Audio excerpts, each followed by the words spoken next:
Welcome to Hafa Hour, Guam Unfiltered. Ahoy! Ahoy! Aye! Oh, Father Guam, hear that I come alive. From just Pirates Cove, we sailing for what's right. Captain Jeffrey Pigwell keep the compass true. Andrea on the map, Guam directory coming through. Tigs with the signal, save our startup loud. Doc Akimoto on deck, AMC proud. Clap, clap. Leaning close, let the real talk run. Ha good nya to man, everybody has one. No whoosh on this ship, no fear in our eyes. Raise the sails to the truth, watch the whole place rise.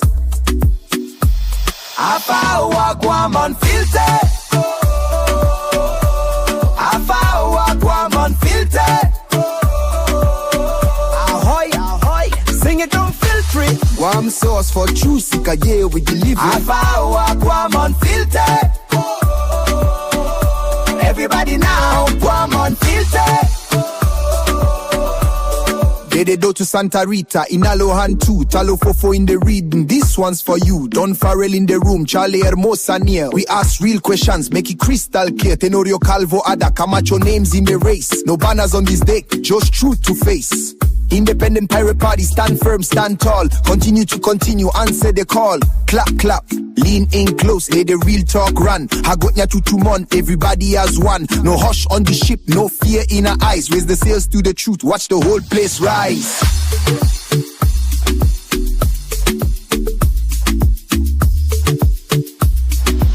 Hafa Hour, Guam Unfiltered.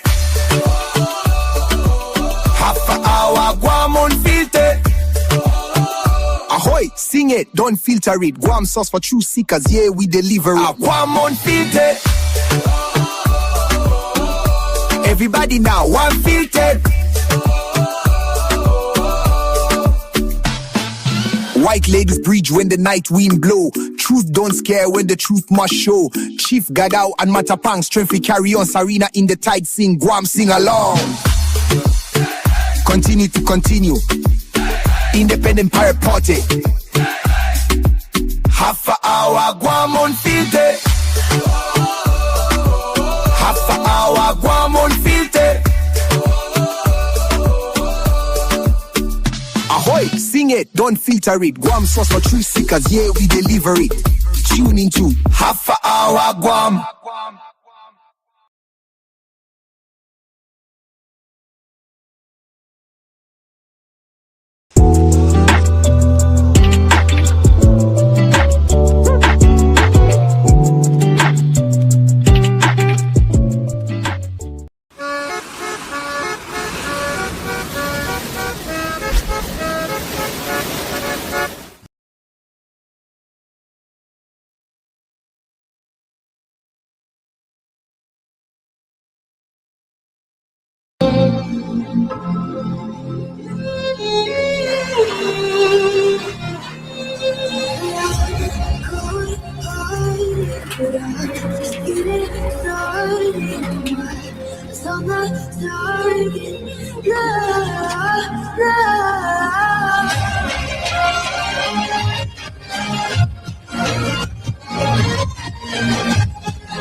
I'll make you proud, Grandma.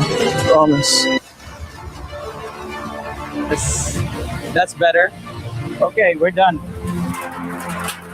The property lines. Sir, please wait here. I need you to stay by the car. Okay, I got it. Just tell me what happened. Has been breached. Confirmed reports of multiple attacks in the capital. Please, we're now in a state of alert.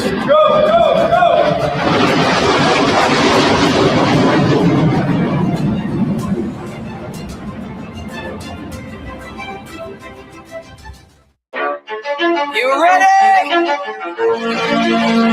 Let's go! Yeah. You that wanna know what we're all about. It's like this, y'all. It's your record. I cannot get it out in the mail tonight. Concentrated power of will. 5% pleasure, 50% pain, 100%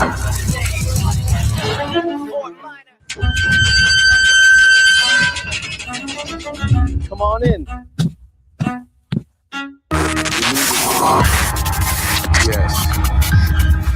details emerging of a major political scandal shaking the island.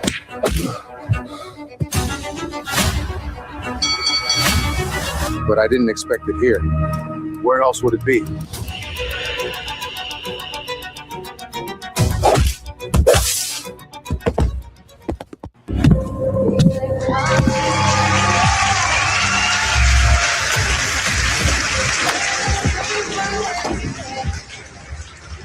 Only thing that's on my mind is who's gonna run this town tonight. Yeah, I said it, we are. This is Rodney. Hey everyone, how's it going?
A few moments later.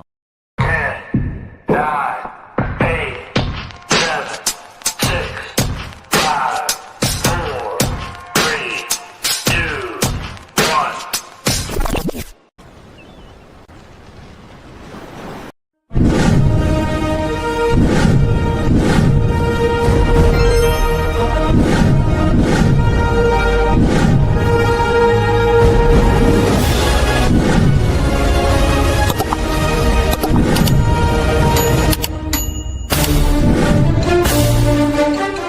And each story is told in a different way. Sometimes I hear the same birds singing from past weeks, telling of their adventures since last seeing each other.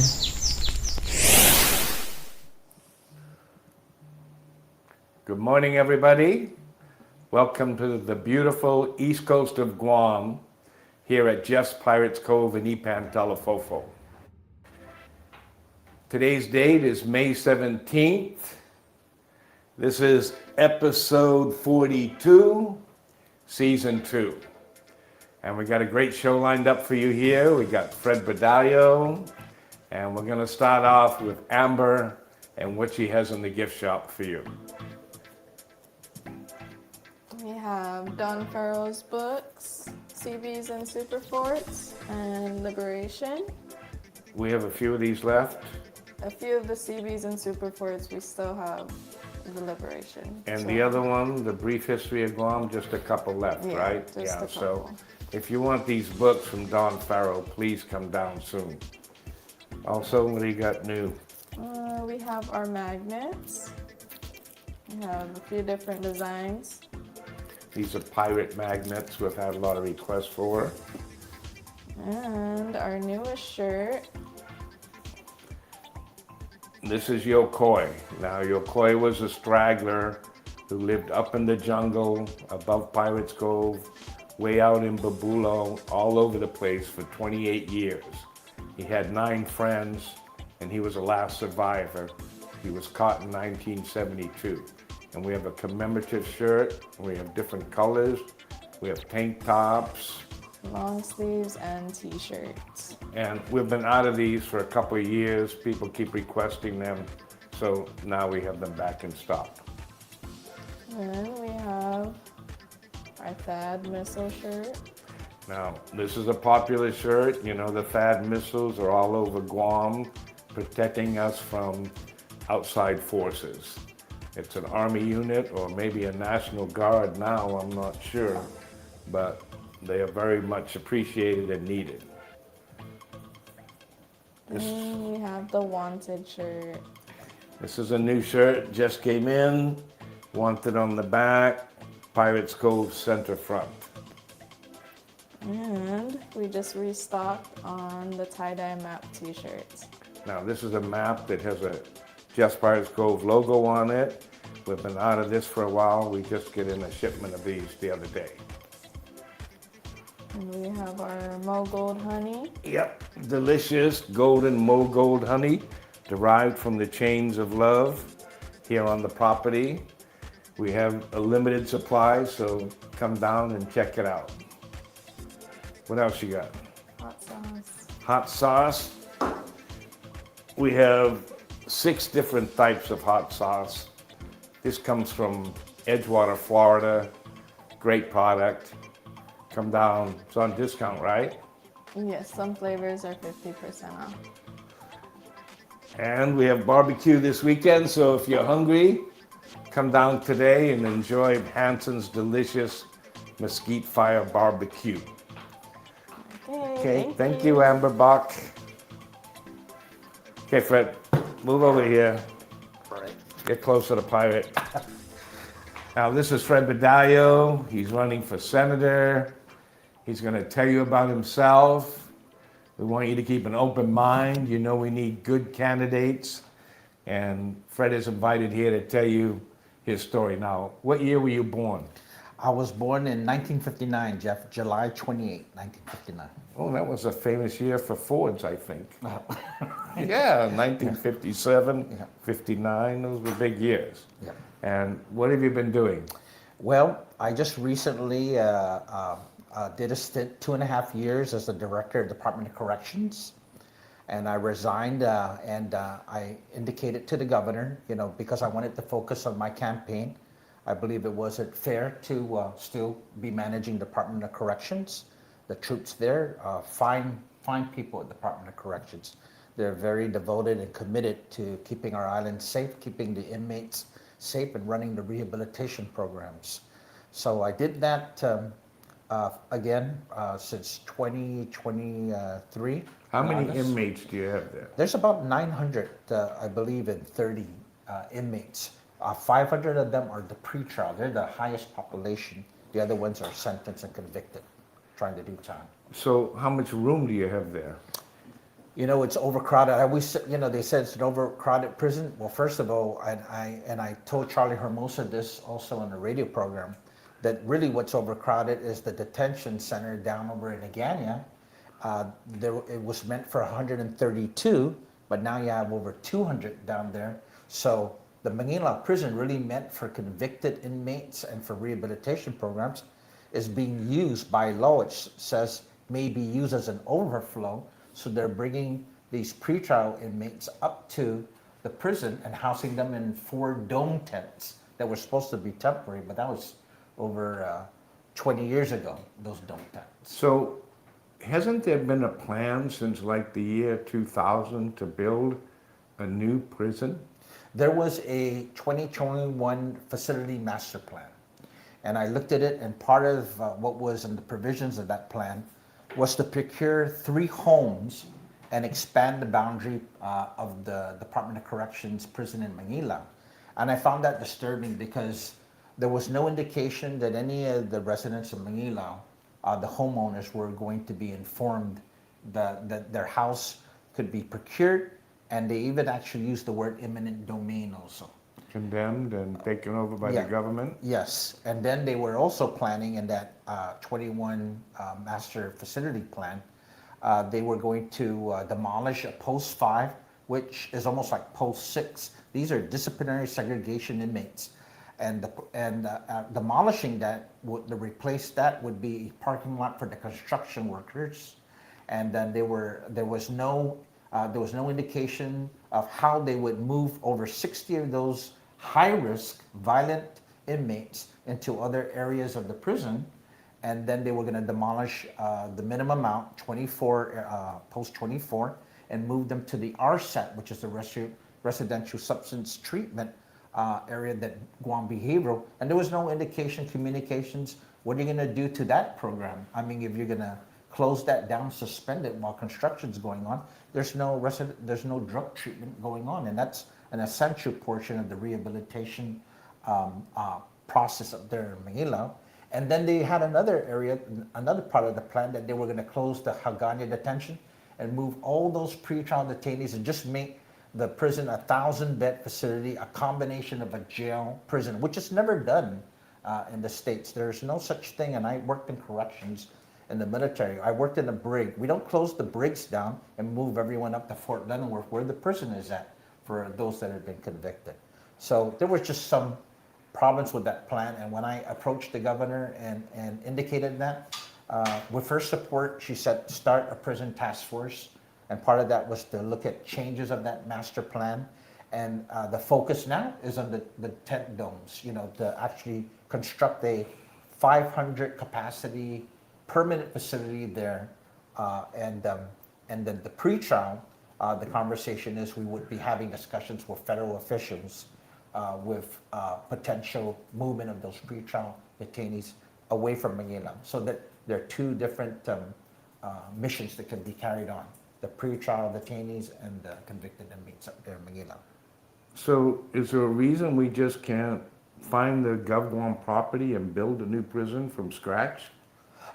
Actually, where the domes are at, I actually had an an architectural engineer look at the domes. It's enough space to build one permanent facility there with a 500 capacity there. And actually, the last time construction was built there was way back where post 16, where the general population is at. And it's less costly to the taxpayer because as I described, that first, even initial phase of tearing down buildings and procuring houses would have cost the taxpayers over $90 million. And I don't think the taxpayers want to fork up $90 million to demolish houses and also make it a combined jail, 1,000-bed facility. You know, Attorney David Lujan noted way back when Senator Brant McCready introduced a bill for the prison. And former attorney, Attorney David Lujan actually said, and he had an article, it was in the Daily Post, you're going to build a 1,000-bed jail and prison. Even him as a lawyer could recognize that's conflicting with national correction standards. And I would bet that if they even attempted to do that, you would have some lawyers that will file an injunction to stop that. Because you have families who have a family member only just arrested and held just for DUI is going to be in a prison. That's like sending the county jail person waiting for DUI up to San Quentin, where a triple lifer is doing sentence. You know, that's just not, right there, Jack. So how many beds, ideally, or cells are the max we should make? Well, the prison task force agreed that when the domes are going to be demolished there and torn down, that the construction there would start there where the domes are at with a 500, I believe, in 12 capacity with cells and what was going to happen. We had a relocation plan for the pre-trial detainees that are being housed there. Part of the options that the governor was given is National Guard, right? And National Guard sometimes have been called in other states to temporarily be watching pre-trial detainees together with law enforcement while construction's going there. And then there's an expansion, possible expansion of pre-trial confinement. Military are interested of maybe looking at, because in South Korea they have a correctional facility there they built. Pearl Harbor has one. They're looking at Guam possibly as an area there where they can build a correctional facility, right, for pre-trial. And like Honolulu, Hawaii, they have a Federal Bureau of Prisons detention right on the airport, Honolulu Airport. So, and then the Guam Police Department, and each of their precincts, their precincts they built, the Dedido, the Tumuning, and I believe the Agate only has 3 holding cells. Part of the expansion plan would be maybe expanding that to 20 holding cells per each of those precincts. You can have 40 detainees in each of them, and to include the Talafofo precinct, to look at expansion. And the court too, because there were conversations I had with the Chief Justice. Possibly we're even looking at where the Red Cross building is at there, where the court is at. They've been building around that. And we have women pre-trial detainees in Manila. So some of the information may be looking at transferring those women pre-trial to that Red Cross building, acquiring that. Those are some of the discussions that to expand pretrial confinement, but certainly not where the new prison is going to be built at. You know, that new 500 capacity facility is going to be built. When's that going to start? Well, right now there was an I believe the scope of work was given to the Guam Attorney General's office from our new prison planning task force, and I believe it should be because Gita's is responsible for the funding, and they're looking at that right now with the Guam Attorney General's office. So, if you're elected senator, what's your first move to make the prison happen? My first move again is ensuring, because sometimes I get sources that keep me informed, not to try and turn this back around to the previous plan, right, of making it a jail prison. That is a big mistake for the island of Guam. That's a big mistake, and it can cause litigation. So I'm going to be very adamant in making sure that the correctional system we have is the right correctional system, like we do, like in the States. And the judiciary has skin in the game. When those judges look outside the window of Superior Court or their master plan, which they plan to have in the northern, they're planning to have a permanent northern courthouse. They're currently renting a building over there in Dedido. When they do their master plan there, incorporated there would be a detention facility too. And that way, when the judges look outside that window, you know, there shouldn't be anything, there should be no such thing as what we have that I've encountered when I was DOC. How could a person who's on pretrial, who's supposed to have their day in court, be still there for 2 years or 3 years at the prison?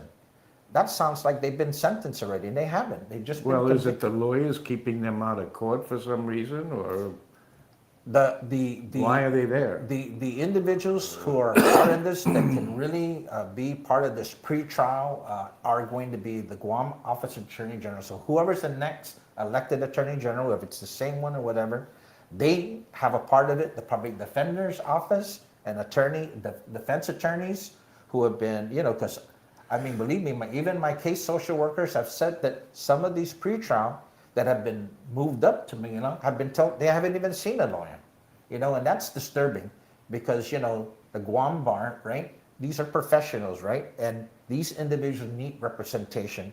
And if there was, I mean, I'm not a lawyer. I mean, I was in law enforcement, and I have a dad who is a lawyer, and I have a brother who's a judge, and I have another brother who's a lawyer.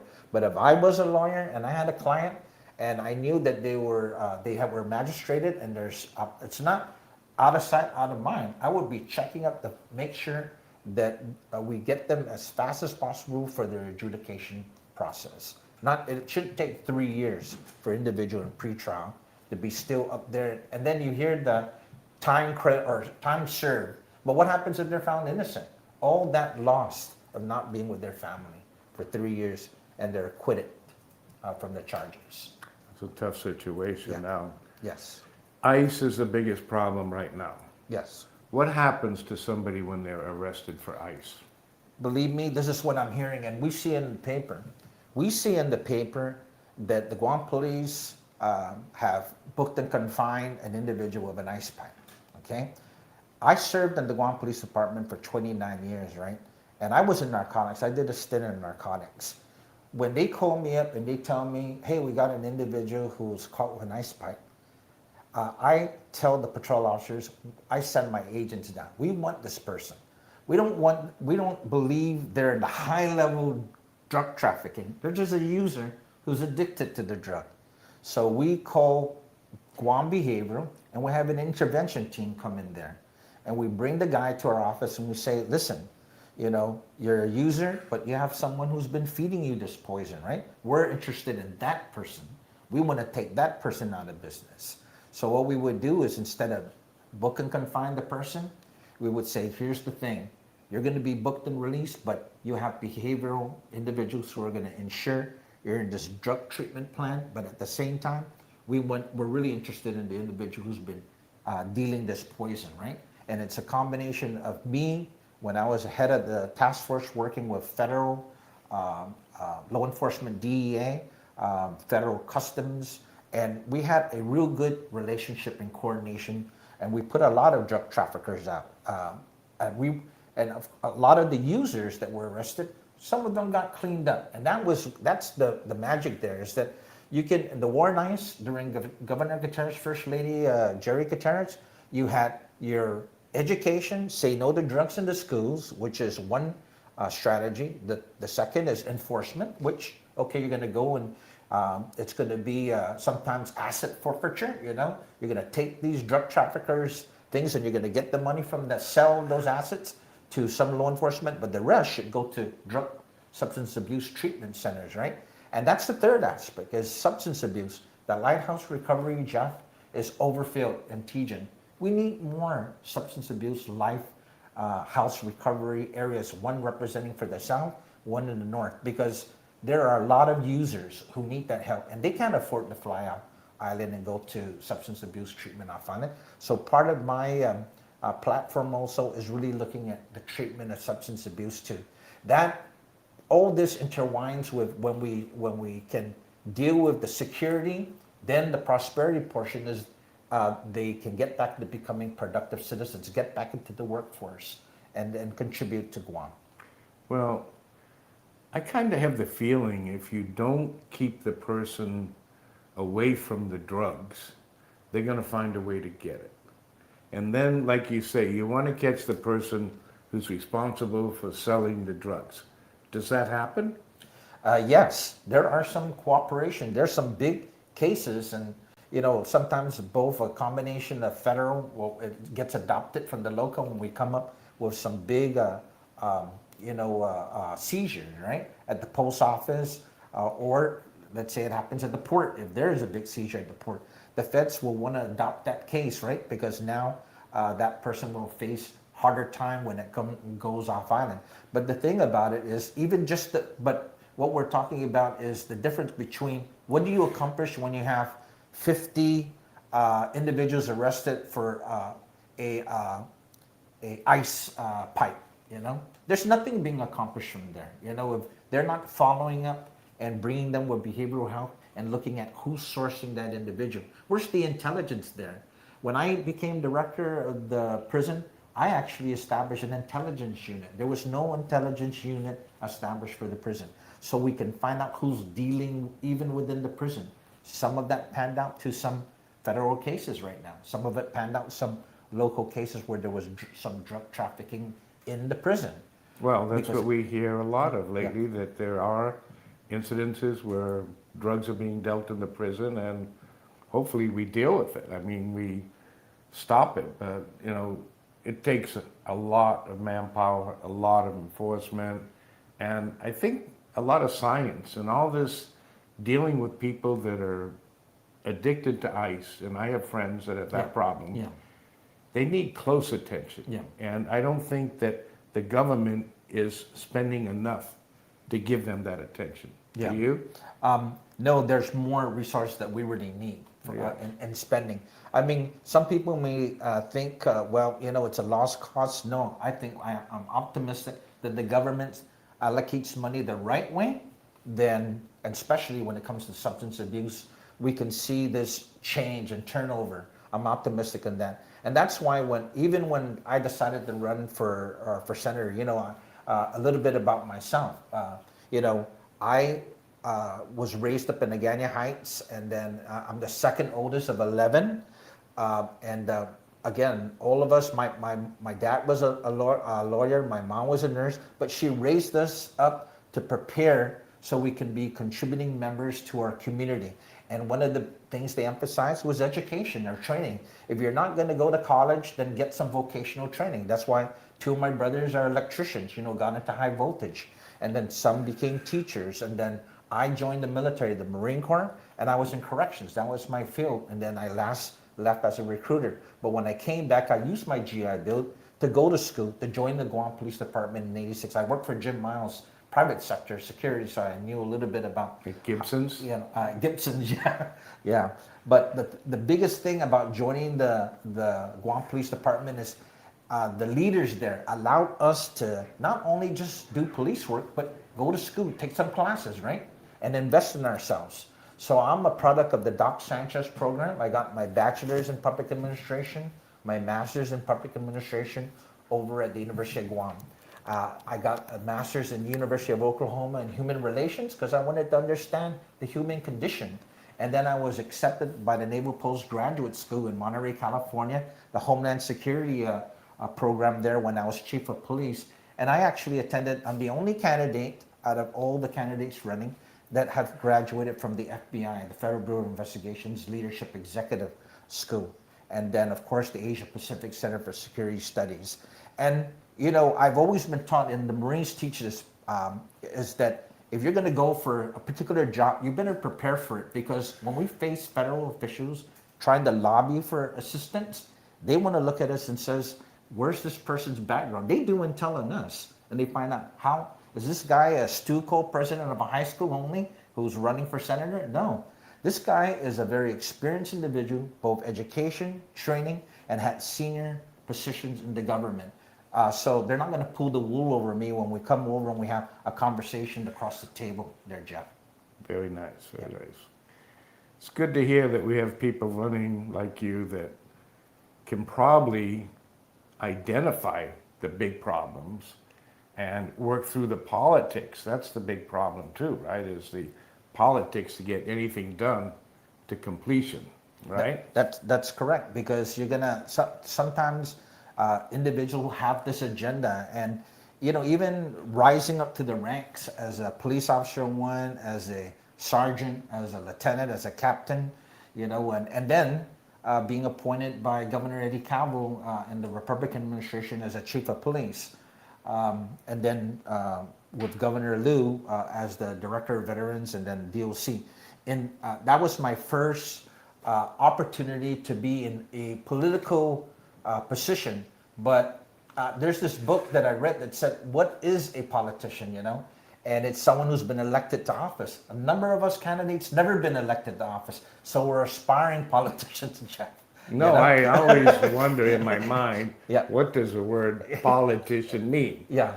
A pole-licking SOB. Yeah. You know? Yeah. Looking for the pole of voters, So, you know, licking the pole for whatever reason, that's right. So when they say a politician is someone who's been elected, I tried being elected in 2016. I was at Simon Sanchez when several of these senators claimed they were going to make Simon Sanchez a priority. And those senators have served time since 2016, and Simon Sanchez still hasn't been built, right? That's right. And I ran in 2018 with Governor Gutierrez, okay? So I didn't run, but we wanted to make Guam great again, and we wanted to make Simon Sanchez a priority. They didn't elect Governor Gutierrez, myself, but if they had elected us, could things have been different? We would have had Simon Sanchez built. And then I ran in 2022, you know, during the Governor Liu's re-election. And or COVID, right? That was the lowest turnout in 2020 election. It's a midterm. Even my family were saying, big mistake to run in a mid-election, because the way how the elector is, they want to keep the same old senators. And it was. Some senators returned back in 2020, you know, that were elected, booted out of office because of the magnificent pay raise down at the legislature. They were re-elected back in, and there was no change in the COVID election in 2020.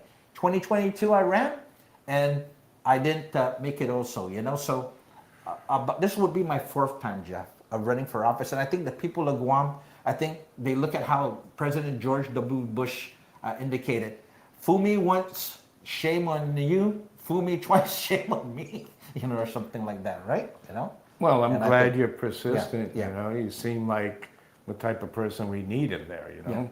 Yeah. Charlie, come on over here. We got Charlie Hermosa joining us. Oh yeah, Semper Fi. I'm glad you were able to take advantage of the veteran, which I usually take in the mornings, but you took the spot, the parking spot. Very nice. So the first thing, if you get elected, what are you going to do? The first thing, okay, that you think is more important than anything else? I think one of the first things that I plan to do is I'm going to introduce some legislation that really looks at what's happening at Department of Corrections in terms of ensuring that prison task force planning is you know, kept to and not changed back to the old master plan, right? And I'll be monitoring that. And I'm going to lobby. I indicated in this pamphlet of mine, I'm going to lobby the federal government, right? that we're going to actually have to say they have skin in the game. You know, the military build up here, that they build a correction facility in South Korea. They have a correction facility in Pearl Harbor. They are interested in taking a look at what are some of the particular security facilities we have here in Guam, because sometimes they even had a national security, a person with national security interests brought over to Guam, flown in by the FBI, and I couldn't sleep at night because down and again is not the most safest place. That detention facility again is overcrowded. I'm going to make sure that the Guam Police Department and other law enforcement, that's my second priority too, about how to make sure the volunteer, the reservists.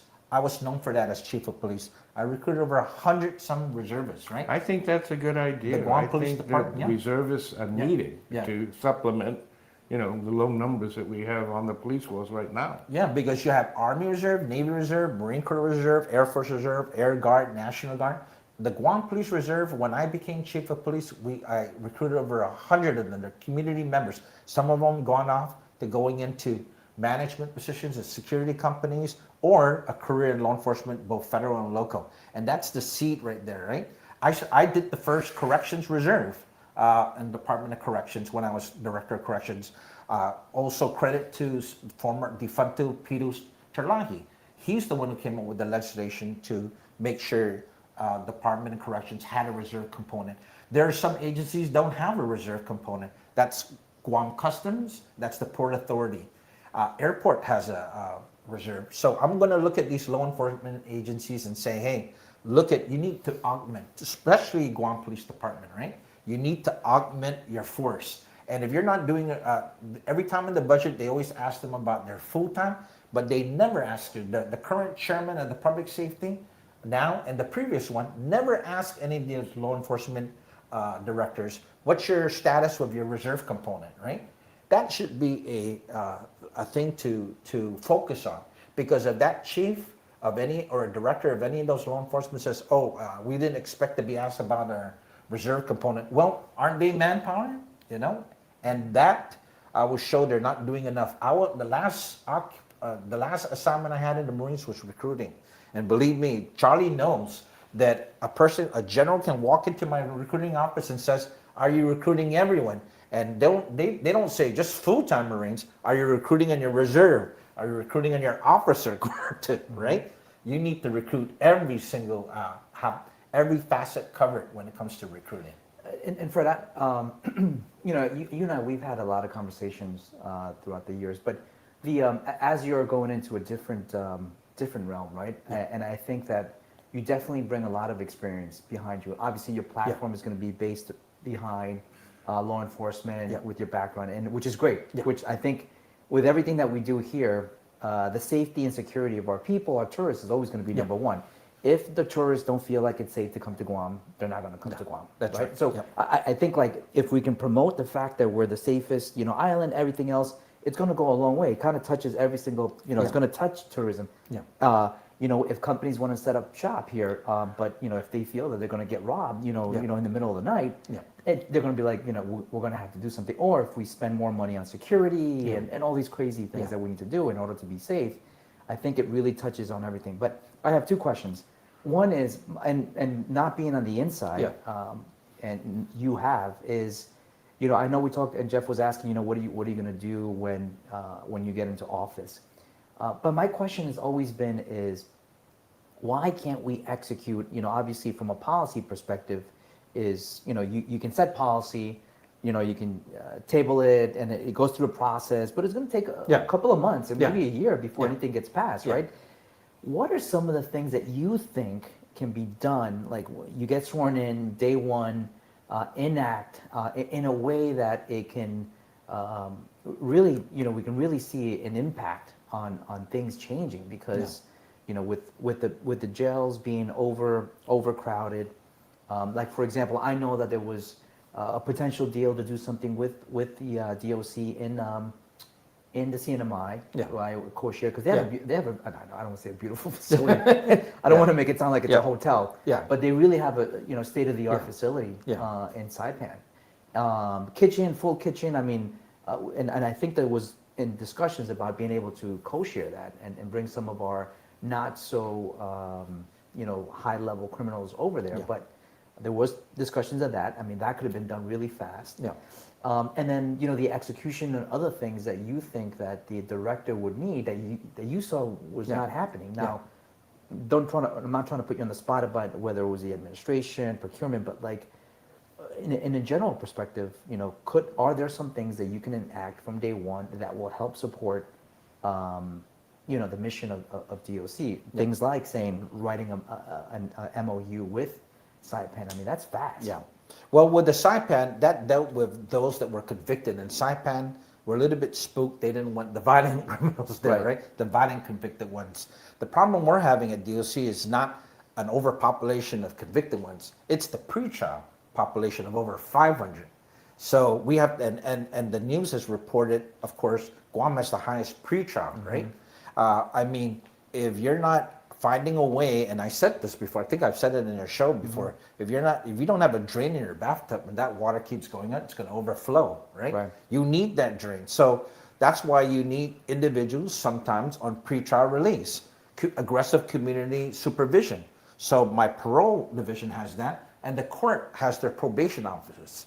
So if you strengthen that and you put individuals on pretrial release with electronic monitoring, plus have an aggressive enforcement of both your parole and your probation, then you'll have, again, the rate of pretrial violations or parole violations will go down.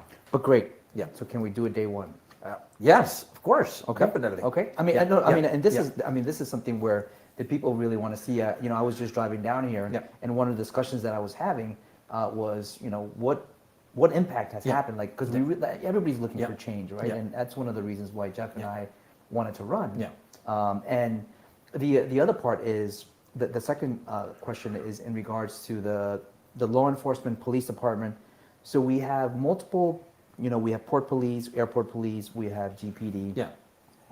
Would you ever consider a sheriff, somebody that can be elected by the people, and that could potentially streamline the process so that maybe it's not bringing all the departments together, but just to ensure that there's a clear line of understanding, the co-sharing of equipment. I mean, just being able to, one pot where everybody can share. This is my position because I worked in when I was in recruiting, I was stationed in Louisiana, so I've seen the sheriffs. In Louisiana, Jefferson Parish had a sheriff, right? And sometimes the idea is they think that you can take politics, out of by having an elected sheriff, right? But there's politics when you have a sheriff, right? And there, it's whoever's has that established, right? Families established in that area, they're all related and stuff like that in Louisiana, right? In those parishes, right? So the politics is still there, right? The current right now accountability of the chief of police falls on the governor, right? Because they appoint the chief of police, but the thing is when it used to be Department of Public Safety, they had the fire, the police, and they had a prison division, right? That was way back in the 60s or something like that. That was better? Yeah. That's not better. When I came in '86, they broke it up. The fire had their own channel, the police have their own channel, and the prison was under Department of Corrections, and we as GPD had the lockup, right? Somehow, without no public hearing, the police handed pretrial detainees and the lockup to Department of Corrections. The funny thing is, right, or actually it's not as funny, is that the Guam police have hired detention facility officers, and they're working at Sinanya, but they don't work in a detention facility. They are just doing a processing, fingerprinting, and that's what that detention facility guard does. That's not getting your taxpayers' worth, right? What I did before I left Department of Corrections, I asked DOI, I want 2 announcements. A detention facility guard, corrections officer 1. Both have the same pay. This gives the people who are going to join, if you miss it by 2 points on the correction officer 1, the detention facility doesn't require an exam. That's your second opportunity to get into the door and work, right? So right now, I've been lobbying and putting that out on my social media. You want to come up and contribute, apply for those 2 positions. DOC needs that manpower, right? But at the same time, our corrections reserve can even apply for detention because we have correction reserve members. Who Yeah, are no, interested I in mean, that makes sense. And the last one that I'll throw out to you is recruiting, because you touched on recruiting as well. And, obviously the cycles have gotten smaller, right? As the different cycles have come up, you just kind of see it, and I've seen it in the news, I've read it, that they're getting smaller. We're not able to we're not able to push through the recruits. I think we're getting, but there's one hang up, and I'm an educator, and I think that one of the things that I think we need to evaluate, and that's something that can be done really fast, is the entry exam. And it's not, and the discussion has not been to lower the standards, absolutely not. But I think that we need to relook at this exam that has been given. It's like 25, 30, I don't know, like 40 years old. And we've actually had some senior folks take the exam and they failed it. Yeah. And so now we're expecting these 18, 19-year-olds to pass these exams. So I think that we need to revamp the examination process, because you will see also, you also get tested as you go through the academy, as you go through the cycle. You're also getting tested. You're getting testing on understanding the law. I mean, subsequent. And now, if you fail that part, you're done.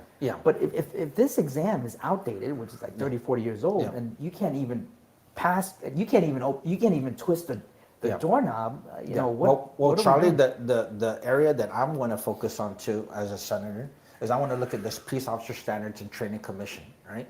Because this Peace Officer Standard Training Commission was really, my brother, before he went to law school, worked for Senator Mark Choffers and did the research. And not every police department is post-certified. Hawaii doesn't have a post commission, right? New York, and it's California that really has this CALEA, California Law Enforcement Standards. Arizona has a post commission, right? And there was this thing about reciprocity, right? And I was always bringing up the issue that why couldn't a person who graduates from the Marine Corps CID school and military police with all that training join the Guam Police Department reserves, and then he goes to a reserve training, and then he wants to go full time? Oh no, he has to go to GCC for the criminal justice certificate.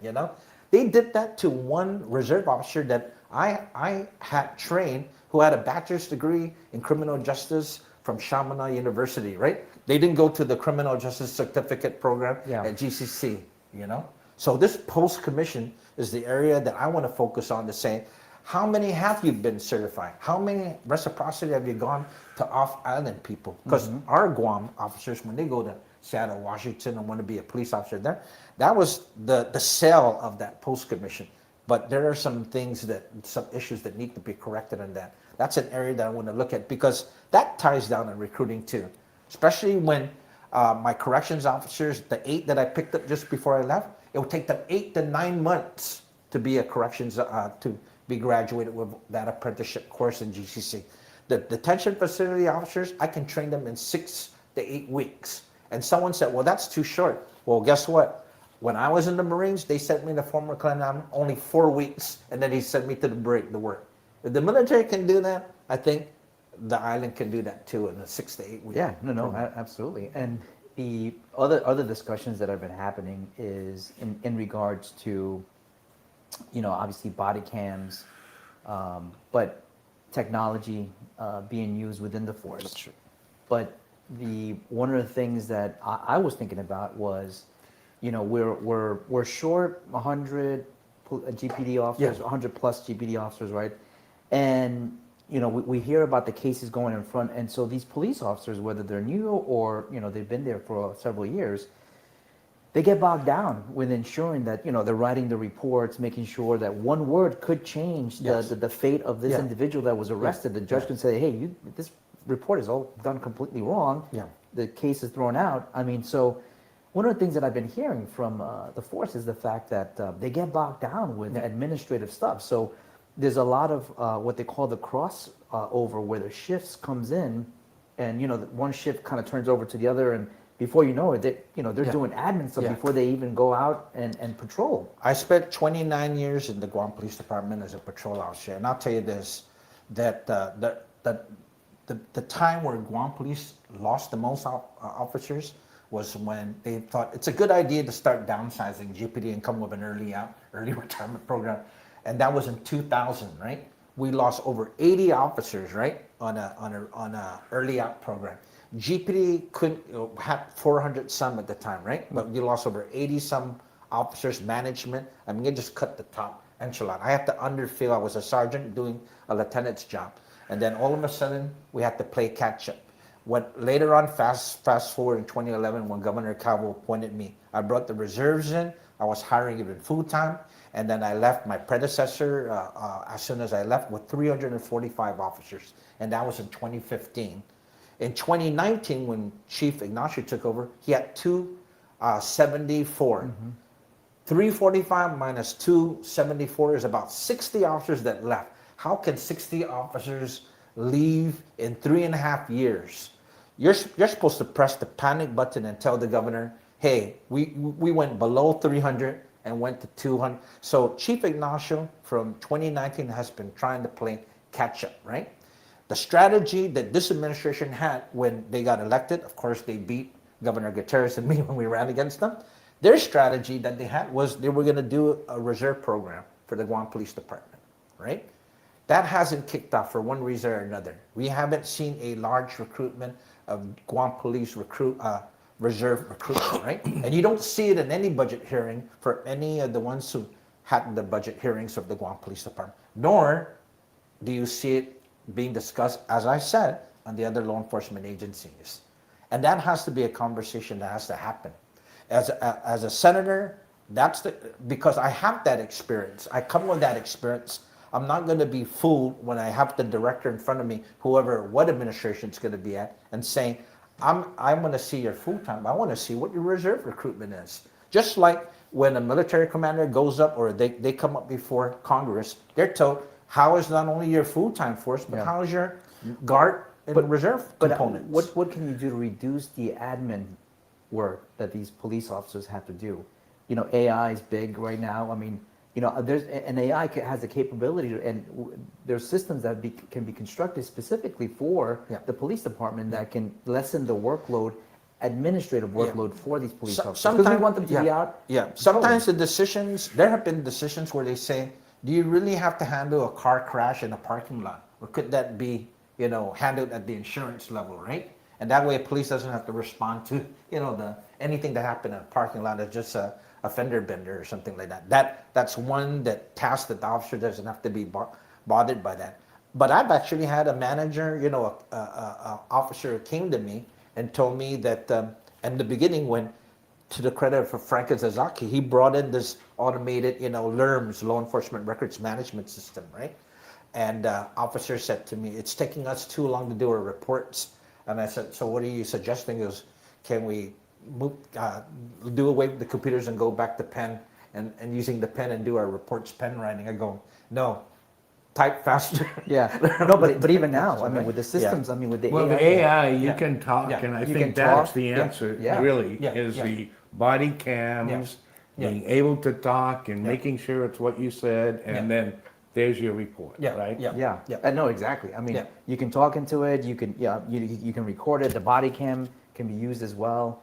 I mean, because in California, you know, when I was in San Francisco, you know, I made the mistake to leave a backpack in the back of my vehicle, and they broke through the window, and I called the police, and they were like, well, you shouldn't have left the backpack, and I was like, what? And they don't report. They don't go out for breaking and entering into cars. When I was a traffic fatality investigator, right, and I did that stint, we got these docu-cams, right, and we installed it in the police vehicles, right? Now, being the lawyers, the other side of it, how to challenge those docu-cams, was it tampered with? Just like the radar, is it something that you can tamper and adjust? That's why when it comes to court, a lot of times some of those cases are challenged, even with technology, right?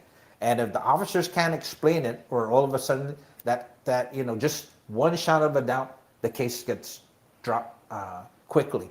But I am, Charlie, just to let you know, when it comes to technology, I live with a wife who's a computer technology teacher, right, who retired and got teachers and trained teachers to use technology in their classroom, right? So I hear it from her saying, hey, there's some things that need to be done where technology can be infused into these law enforcement agencies too, right? And use that. We used it in narcotics, of course. You know, it's technology that, almost like the spy, and stuff and surveillance and stuff like that. But it can move the department forward when it comes down. Used properly, it has to be trained, and you have the individuals who make sure that when they adopt that, because there's a whole transition even with that too. No, that's Yeah. good. Very nice. Anything else you would like to say? Well, again, Jeff, thank you, and then Charles, again, this election is going to be crucial, because there's 18 on the Republican side, 18 on one of 18 on the Democrat side, right? And as I said, I bring all this experience, and the real world experience as a police officer. I think Senator Frank Blas Jr. is running for governor, and Senator Joe, those two GPDs are around. So the last Guam police chief ever actually elected in the legislature was Senator Frank Izazaki, right?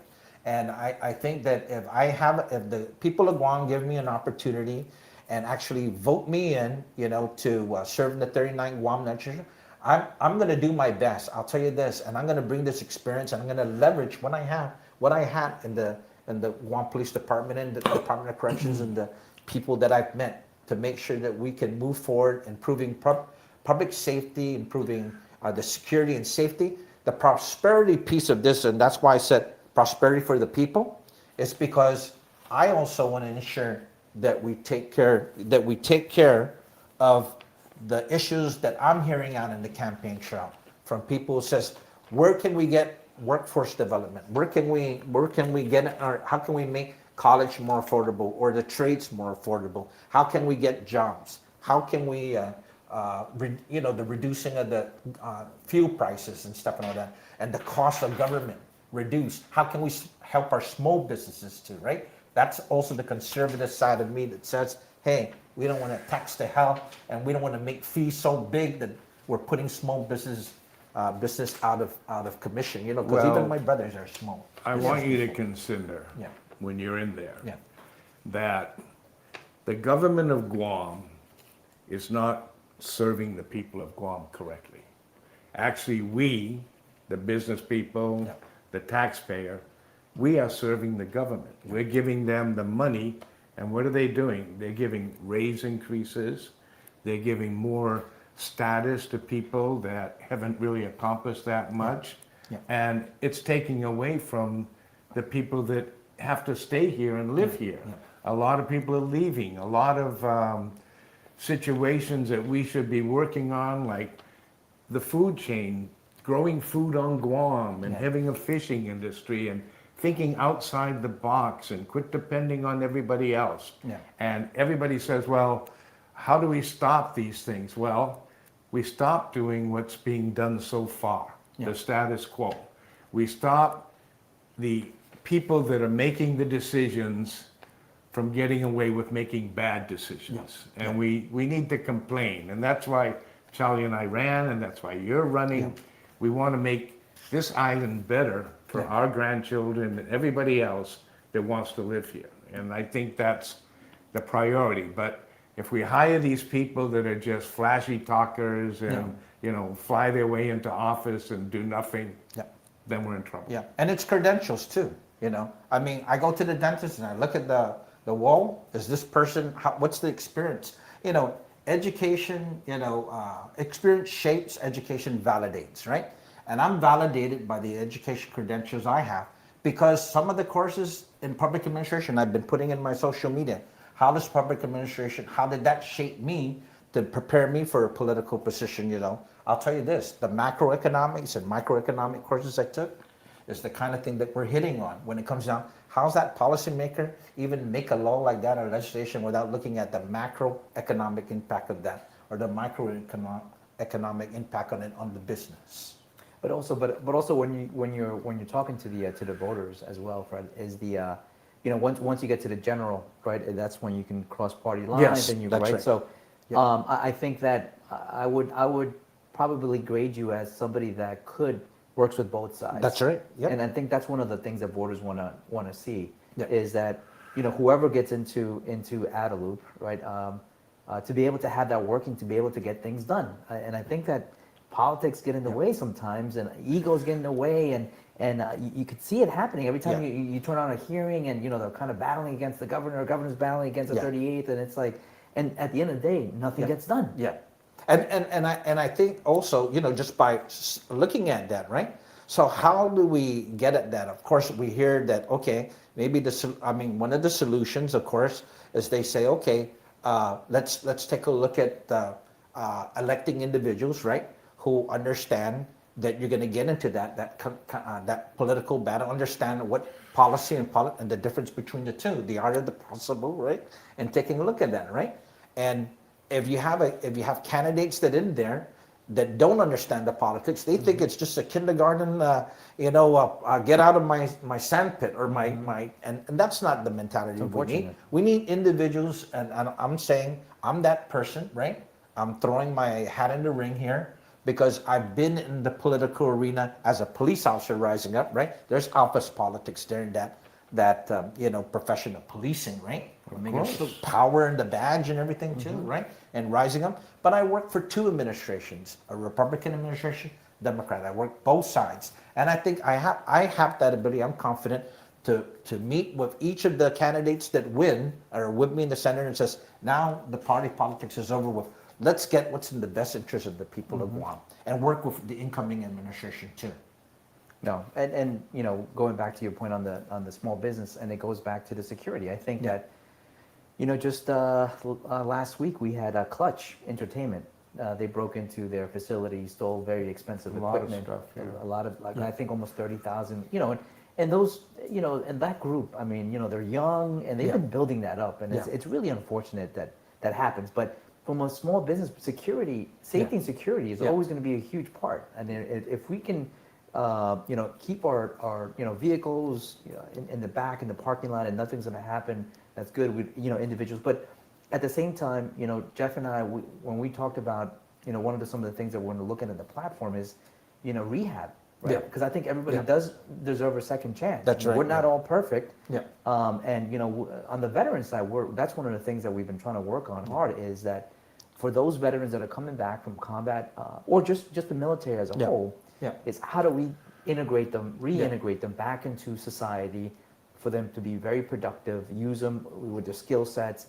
But the same thing with the folks that have been, unfortunately, did something wrong, whether it's drugs, alcohol, you name it, where we can rehab them and then repurpose them and reintroduce them back into society. I think we don't. Everybody deserves a second chance. And that's why even when at the helm as a director with the experience I bring to the table as a director of corrections, chief of police, director of veterans affairs, the commonality I see there, everything for budget hearings is, we operate out of a zero-based budgeting approach. Now all of a sudden they want performance-based budgeting, right? And they say, okay, what are the key performance indicators, right? Now I'm a grant research specialist, and I'm telling you that. And you look at the 25 million, I think it was, right? How come it has to be returned back, right? Grant management. Once you get into that kind of thing, you have to ensure that your grant is going to be allocated purposely for what the grant says. You go out of that line, you're going to go to Fed jail if you don't watch yourself right there, right? That's good. And that's why I said one of the things I bring to the table is when it comes to performance-based management, we will look at in law enforcement. When you want to adopt a budget like that, first do the research first and find out what would that look like? Because even the difficulty of the police saying, does that mean when I made a lot of arrests that we're performing well? No, I think when you're seeing crime go down and you're not making a lot of arrests because the crime went down and you're not having a lot of people calling that our house was broken into or someone vandalized, I think then you're making some progress because we want to see a reduction of crime. Not an increase of arrests. Fred, are you pro cameras? Do you like cameras? Oh, yes. As a matter of fact, I even met former Senator Tommy Morrison, and he had that kind of legislation one time that if a business has their camera pointing at, outside, not just to their business, that there should be some tax incentives for that or reduction on the business that the government can give because guess what? The business is part of that partnership too. And do you have... We actually have a question regarding body cams from Robert Sargi. He says, Fred Bordallo Jr., may I please ask why police body cams are not being implemented right now? It is sitting pretty and collecting dust, you just mentioned. We, the taxpayers, want answers to this. We want to hold everyone accountable to their actions. Body cams will protect the innocent and prosecute the corrupt. Let's get the ball rolling on this, please, and thank you. Okay, thank you for that question. And one of the things, of course, is the Guam Police Department, they had a committee. I believe Chief Steve Ignacio formed that committee when they're looking at that. I think they ran into that there was supposed to be a administrative, because it's supposed to be procurement, right? They have to have public input and that. Those were some delays. But I'll tell you this, when we're into the trust, because this is an issue about trust of the police department. Is there going to be police brutality, right? Are they doing any kind of stuff like that? There's legislation that the late Senator Ben Pangilinan had, and it was the Police Review Commission, right? One of the things I want to enact as a senator is a law enforcement review commission, bringing this review commission. Now, they can't overturn a director's adverse action on termination, but they'll have eyes on those internal affairs reports of an investigation conducted against a law enforcement officer. And if they see that the internal affairs investigator, hey, you missed talking to a witness there, why wasn't that person talked to? They can tell the director, our commission reviewed this, and director, your investigation has holes in it. This must be redone because there must be some accountability when you're, it looks like it's behind closed doors. I always had the challenge of explaining to the public that whenever we started an internal affairs investigation against a police officer when I was chief or a DOC guard, that I couldn't disclose that because it's confidential information, right? But the moment they challenge my adverse action, like this one corrections officer that I terminated for passing drugs to the brother, and once they went to the Civil Service Commission, that's open public now. Now I can comment on that, right? But if they don't challenge it in the Civil Service Commission, it can't be disclosed. We're governed under the Privacy Act on that. But right? but that question, it's right. So originally the body cam, there was an administrative issue that happened. The chief said, "Hey, listen, we kind of screwed up. We didn't. The last page had a note. They missed that note. They said they had a time period. They were supposed to come back, and now apparently there's another administrative hold. So at what point do we say, enough is enough? We're enacting this. Chief, you got to put this body cam starting on Monday. You got to put it on. Like what? Why is this process so long? Why can't we just? Why can't they just do it? Let's do it. Well, again, speaking, I'll be speculating, speaking. No. And I'll tell you this: if I was the chief of police again, because believe me, I've been approached. You want to be chief of police? I've been there, done that. But I know that whenever we want to make sure, whenever we have technology like that, and we want to make sure that there's a policy in there, and if it's rushed too much, we may get gigged by the attorney generals, or and say you just weakened that. You weakened the department by not by putting that technology, but it wasn't governed or regulated rightly, and it can be abused even with. There could be some sometimes technology can be exploited too, and for the wrong purposes and stuff and all that. So it's slow. It's a slow process, but I'm just speculating. Chief Ignacio, running into those humps. But again, it goes for the oversight. Again, whoever's the senator, and I want to be, I'll just let this know. You elect me senator, I want to be oversight of public safety. I want to look into these directors and say, when you're going to invest in this technology, you're going to implement it, and it's to capture the public's trust, not only the Law Enforcement Review Commission, but get this technology, we invested, you bought it, we shouldn't have it sit on shelves. That's a waste of taxpayers' money. When it's sitting working on the shelves. other places, I get right? that, right? Yeah. It works in other states, right? Yeah, I mean, I think in in every state. I think every state So has. why does Guam not Yeah, want it yeah, to work? yeah, You know, this yeah. is our problem, right? Yeah, and that's it's a waste. that's been a big issue because yeah. like with any system, that we try to make it like Guam, Something wrong. you know, You Guam can't like do it touchy right, feely. you know? Yeah, and I'm like, but it's that same exact system is working in Florida, New York, California, Washington, red, blue states, but like. For some reason, we like to put a little Guam touch into it, and then we break it. We slow it down till it stops. And it doesn't work. We got your expectations high, but all of a sudden it dropped with the. Well, I'm a okay, firm the believer execution in of the that, right? cameras Yeah. in Tumon Yeah. could catch a lot of things going on, and you know it's important. Even over here, I have offered to have like a camera and one of those signs that show how fast you're going. Give them a ticket, right? Yeah. Because Yeah. people drive by here 80 miles an hour Yeah. all the time, right? And bam, it's there. I would share the money with the government if that's what it takes. I'll put a generator to maintain it and keep it running, and I'll keep it working. But you need the civilian community to get involved in some of these things. And that's why, reserve officers, I had them not only augmenting for the response to crimes, they were doing traffic enforcement out there, and you would see the car crash rate reduced because you have more police presence. Well, sure. Even when I come from the south and I'm from Santa Rita heading up to Agana, you see the port police officers out there, right? Now, in the States, you have these, okay, you have jurisdiction, you can't go here and go there. But to me, we have to cut that. My idea as a senator is that forget that jurisdiction. The port police have been ticketing people in Polaris. The car crash rate has gone down because of that. I didn't see a Guam police officer doing that. I see a port police officer doing that. And I see the park rangers.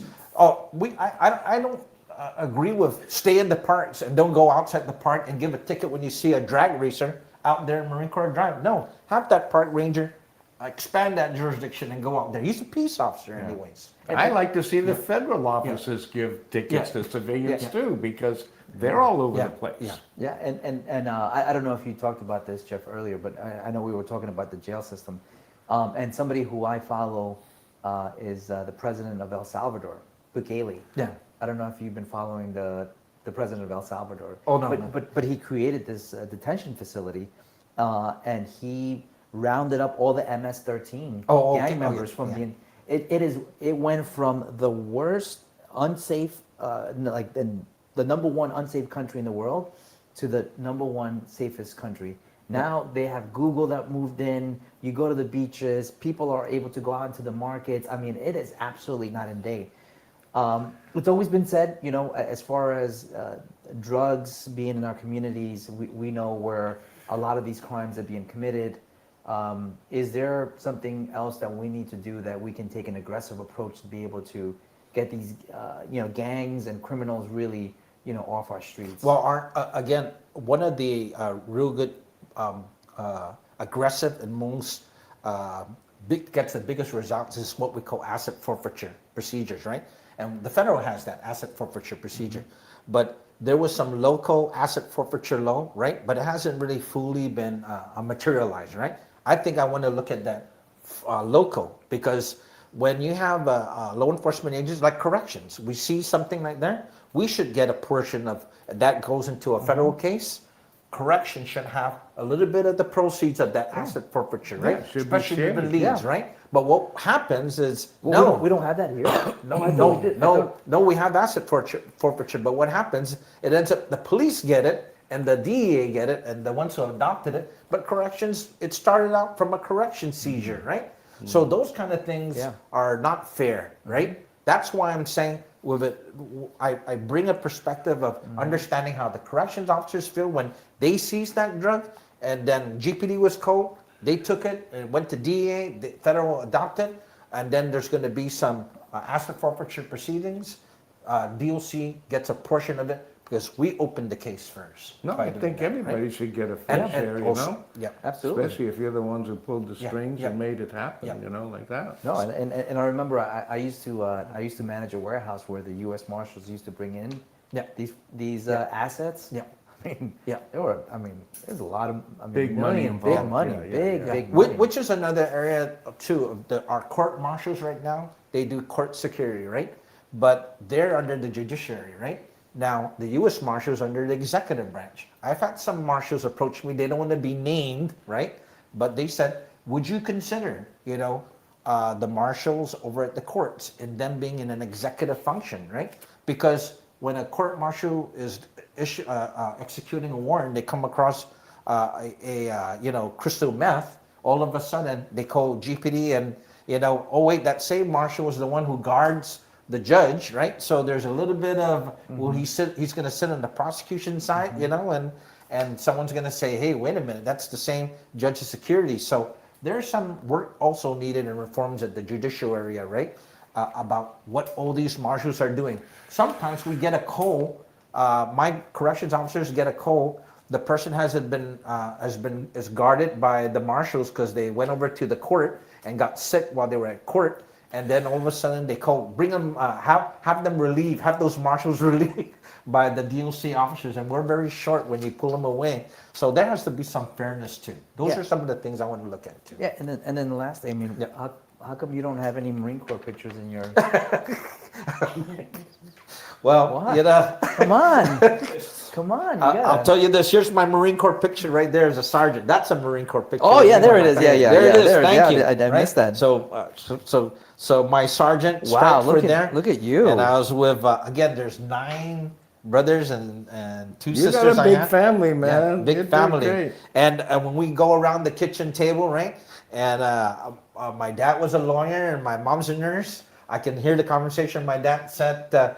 No, that alibi doesn't work. Do the homework. And my mom says, and make sure you get yourself cleaned up because healthcare is very important. She was a public health nurse, went up director of nursing. And that's another area too, of course, that I'm going to be looking at too. I mean, we have to be versatile in the legislature to talk about only computer technology, business, education that my wife has, but healthcare too is another thing. The Manamko, all of us are going to need assisted living, and we don't. I took care of my mom when she was sickly, and we need that kind of we that need support. more and more health benefits and more attention for our people. Yeah, and the veterans too, of course. Oh no, taking care I of was a having veteran, a conversation this morning at at church about assisted living, right? I mean, we're down to almost having no facilities to be able to help our Monuncos or our veterans. I want to share this with you, Charlie, too. That I was sharing this with a person says, every time you have these veterans meetings, they talk about the cemetery, right? And I was director of veterans, right? And John Ampinko, the late John Ampinko, had that expansion, 3.5 million. That's why the veteran cemetery looked this way, right? But Nebraska has a non-profit organization, veterans, managing the cemetery. It's not run by their office, right? So any of these veteran groups saying that they can do a better job than the GOVA office, right? And when it take on managing the cemetery, that's one big chunk taken away, and at least the Veterans Office can take care of the benefits. That's a huge one, and it's unfortunate, the director really gets beat. We beat him up about that, right? And he's a Marine, and it's really unfortunate because he's trying to do the things with what he has, and manpower has been a big issue because of the. Even the pay scales, right? For these folks that we're trying to, I mean, you got to look at these. I mean, who wants to work for that? For the amount of work that labor and everything else, it's very minimal. And so they're not able to get a good workforce. But the other one was not to look at it like the nonprofits are trying to take over the duties of GOVA, but there has to be a little sort of coming together where the streamline of nonprofits helping the director should be a little bit easier than it is now. But I mean, because that's a perfect example. I mean, you should bring that up once you get elected. I think you need to bring that up as a means to be able to, because we're all waiting on the side. Like we're all saying, hey, listen, we what do you need? Like we'll help. Well, one controversy, because there was a senator who introduced this, and it was written by one of those veterans groups, and it came out that they wanted to get the proceeds of the non-appropriate funds, right? Now, those non-appropriate funds that are from reimbursements of the cemetery, what happens at the cemetery, but they're U.S. government checks paid to the order of the Guam Veterans Affairs Office. Correct. It doesn't say to the nonprofit organization. Right, that's how to reimburse. Now, if all of a sudden someone changes legislation and the feds aren't aware of that, they're going to come into the picture, and that may jeopardize. The research has to be done appropriately to look at that. I mean, before you try to say, take it away from GOVA, those non-appropriate funds, and make it a legislation, there could be federal officials that might come in and stop that whole show and say, you didn't ask us that. And there's where the checks are coming from. It's coming from the U.S. Veterans Administration, right? It's not, so those are checks that come in. So if the nonprofit veterans group wants to have that legislation changed to have those checks, then they have to step up. And someone who does real good research, I'll say his name is Bill Cundiff, right? He's very good, Air Force veteran, and he'll do thorough research because he doesn't want to do anything that might jeopardize that federal he's been a little down, so I know. He's been a little down. So He's a smart guy. He used to be real vocal. Right. Very smart. Yeah, and don't want to get into it because we batted this on Wednesday after Wednesday mornings anyway. But the commission, I've been very vocal about the commission. It's very inefficient. Elected folks voted in by the commission, but it's very the original inefficient. It's either leadership, but something has to change within that realm. The original commission, right? Because when I became Veterans Affairs Director, I wanted to research this commission. What was this commission about? And it was have a volunteer, I mean, there would be from these Army, Navy, Air Force, Marines, Coast Guard, go down to the GOVA office, and your volunteers to be advised to the director, right, about veterans issues, right? But somehow during the process, they said, oh, we want to be a policy board, commission. And when you're like the GMH policy board or the Port Authority policy board, now that's a different animal. That means you guys have to have your resumes, whoever's going to be appointed by the governor or from the legislature as membership there, if you're going to be a policy board and have oversight over the director. But you just can't say, oh, we're a policy board right now and just with a tweak of legislation and rush that through. It has to be done very cautiously, right? And that's why when the commission wanted to become a policy board, then do it right and do it right if you want to be a policy board, and have oversight over the director and have them come up to you and take the governor out of the that portion there, right? But governor will be involved because 3 members will be appointed by her and 2 by the legislature. But I don't know, Hawaii there's a consolidation of different nonprofit groups, almost like Guam. And they attend a meeting with the Guam, with the Hawaii's commission, but they don't get into the fights, and say we want to be a policy board. And it gets the commission gets very political, and and it's really unfortunate. But it's defunct. To me, it's very inefficient. It's non-existent. I don't even know why we're even still. We don't even hold meetings on the regular. I mean, they don't hold meetings on the regular. The GOVA director still has to report, and they get advice from the commission, but. I'll tell you this: if you're a congressional candidate, that's the one where Auntie Mellon, when she was congresswoman, right, and I believe Congressman Mike Senator, because each of them formed their own and got veterans because most of the benefits of the benefits for veterans come from the federal, right? So the congressman would say, I want to hear and have the eyes and ears of the veterans groups. Tell me what issues you want to work on.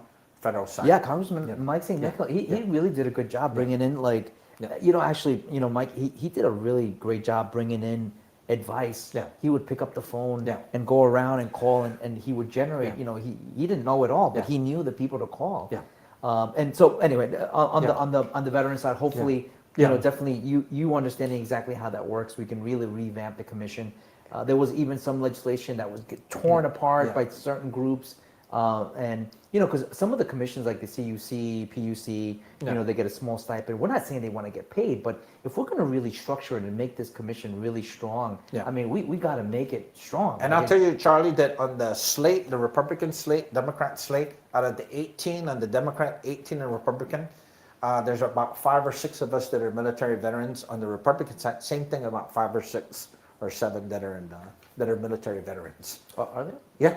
I looked at that comparing, right? So did I. I didn't know there were that many. Maybe I missed 1 or 2. But no, and that would be something great. And that's where the whole background, you bring in this background, you have a lot, you can hit the ground running. And that's what we're looking for as well.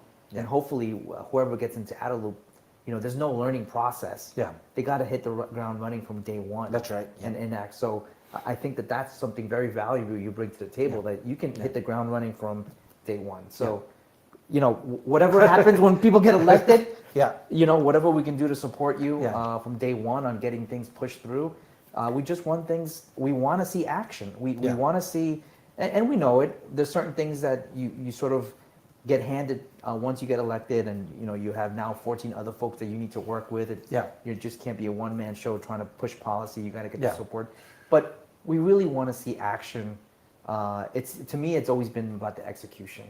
We can plan, but if we can't execute, you're never going to get anything done. So, but I know you bring a lot to the table, and you can hit the ground running from day one, and that's something that's very powerful with you, Fred. So, all right. Very good, Fred. Before we move on, I know you do have an upcoming fundraiser.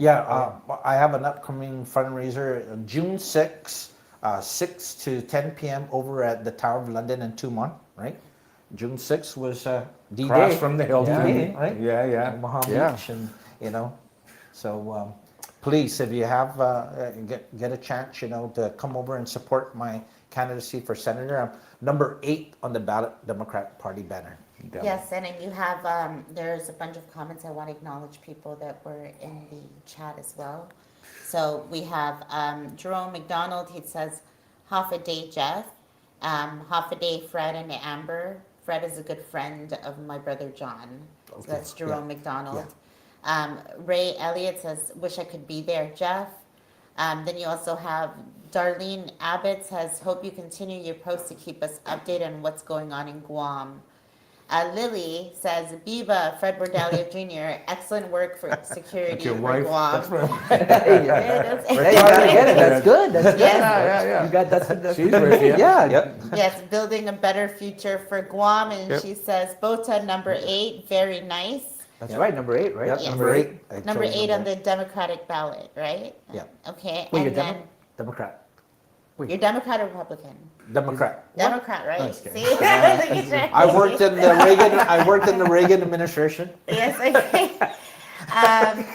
Then we also have Steve, who's always here, Emma Gwynn. He says, Semper Fi, Chief. Semper Fi. A couple of Marines over there.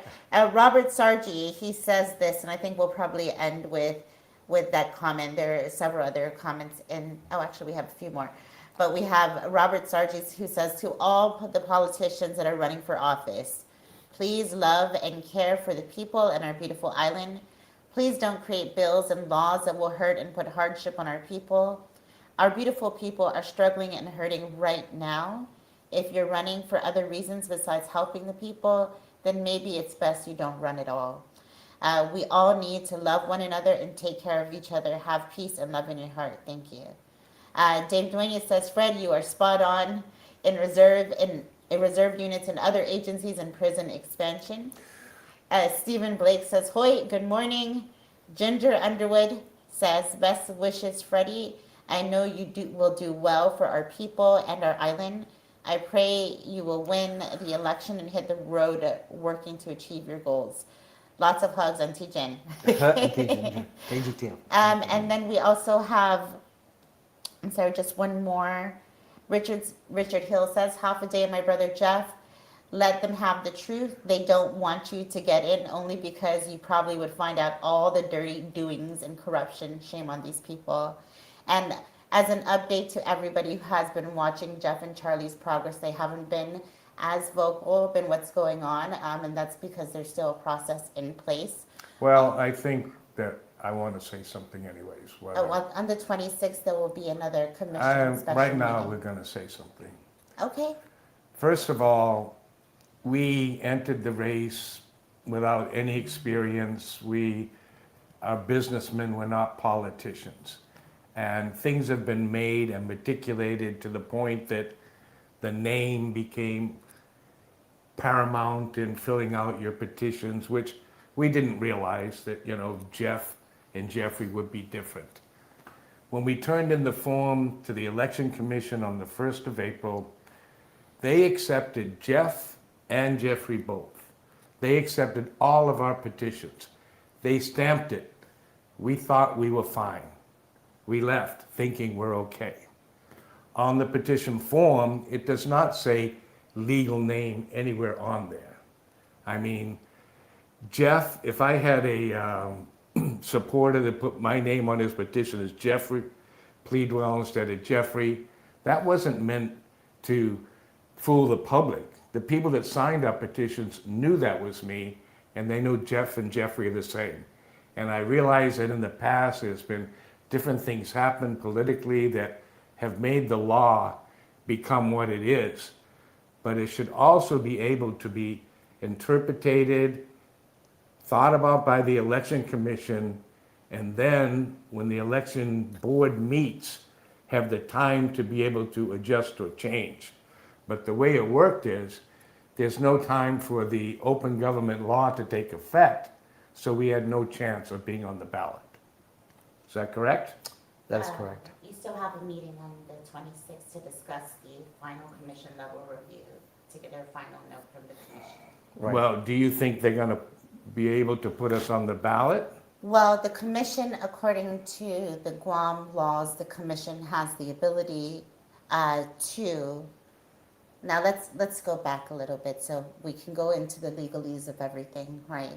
But we know that there's a special meeting on the 26th, which our team has submitted commission level review to determine, and we can put a link that shows you the records for our correspondence to the GEC, which Charlie did speak on the 14th, when all the senators and candidates were ratified, except with the exception of you two.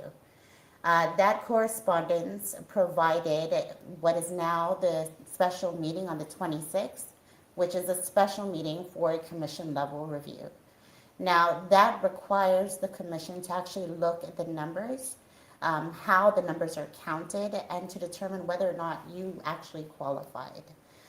Based on all the actual people, the 800 or so people that did sign your petitions and believe that you, Jeff and Charlie, should be at least given ballot access. So fundamentally, we will put that link so that people can read the correspondence. This is public information, and they will be able to read all the details and all the numbers. And on the 26th, which is next week, the next set of correspondence and the GEC's decision will be made public as well. And that's all we know for right now. Right. And following to what Jeff said was, first and foremost, we also want to say thank you for all the supporters. And I think that everybody who, even after understanding the situation that we were going through, still, reached out, sent us messages, asked us what they can do. The level of support of the people has been really overwhelming as far as asking us what they can do. And the only thing that we've been saying is that, one, if we are not able to get on the ballot, then, the thing is that we still need to come out and vote. We need to rally the folks because as we move forward, the reason why Jeff and I were running was because we wanted to bring change and bring a different type of change, allow the people to choose somebody that would be able to come in to add a loop and really impact the things that need to get changed from day one. That was our whole reasoning. You could check our platform or our planks that we put out on the website. But at the same time, we had great discussions with the young generation. We had folks 18 that turned 18 that we registered.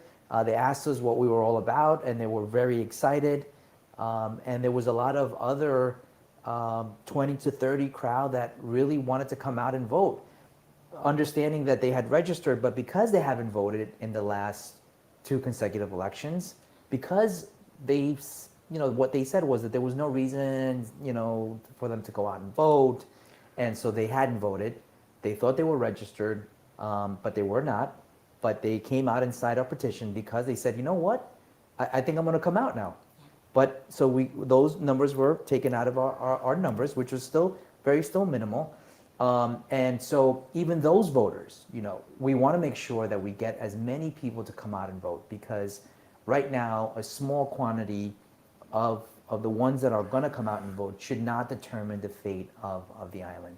And we need to get the best candidates, both senators on the 39th. We need to get folks that are making policy Fred, Dave, we need to get folks in there that can hit it from day one, understand what's going on, impact change, and then obviously we need to get an administration that's going to be held accountable to the people. And the people need to understand that the government works for you, you do not work for the government. And I think that we need to start mind shifting that, and the people should demand that. A lot of people right now are not happy with the election commission. And I think that being the service that we get, running for office, it needs to be perfect. And if that form has to have legal name written on the form so everybody knows it has to be that, it should be done. And there's been many complaints on the form itself. Yeah. I mean, having people try to write down their full address. A lot of people on Guam have 2 addresses, P.O. Box and a regular address. The form needs to be fixed. The election commission needs to be a little bit more concerned about the citizens and not concerned about the politics. Yeah, the signature really validates, right, that whoever signed the petition, and we need to get rid of the petition, actually. I mean, if you look at how other states are doing it, I think we need to look at and reform this whole process, because even with the petition, even line 1, people were getting, print and sign was very confusing. Yeah, They would in a flip-flop it, small and they're area to do it in. it's And like, then next was your date of birth. Well, why do they need to know that? All you really need to know is the person's name and what village they vote in, and you can look it up and see everything else about name, them. village, and then your signature. And that validates that the information that you're putting is true and accurate, right? And so, again, but why do we even have a form, a petition form? Don't know. I think we need to get rid of that. And for sort of an independent group, we had our own convention and we got voted in as the independent party that was going to push through, and we should have gone straight to the general, right? I mean, so. The reality is, guys, that we did have some very high-profile lawyers who have given us resources and references, and it is a result of their bandwidth. They're not being on island currently to support us. However, there is a problem legally with the law and the statute, the wording, and then additionally the application of that law. And although whatever the outcome of Jeff and Charlie, whether you guys are on the gubernatorial ballot or not, what you have showcased to the voting population or the people that can vote is that there are extreme flaws in the process. The process currently supports a bipartisan election system, not an independently qualified system. In addition to that, things that the general public may not be aware of, like the purge. What does the purge mean? It means that if you voted before, that doesn't automatically mean you can sign another petition. And you may not even know that. And that is a travesty in its own, right? We are in a century where technology and all these routes are available to us, and yet we can't even figure out how to make this process work so qualified people can be put on the ballot. And in actuality, it is truly a ballot access issue, because most of the people that we talk to, the young voters, why aren't you going to vote? Does it even matter? And actually, our government is proving that it doesn't, because there are things and processes and systems that not even new voters are educated on, and even the old voters as well. So.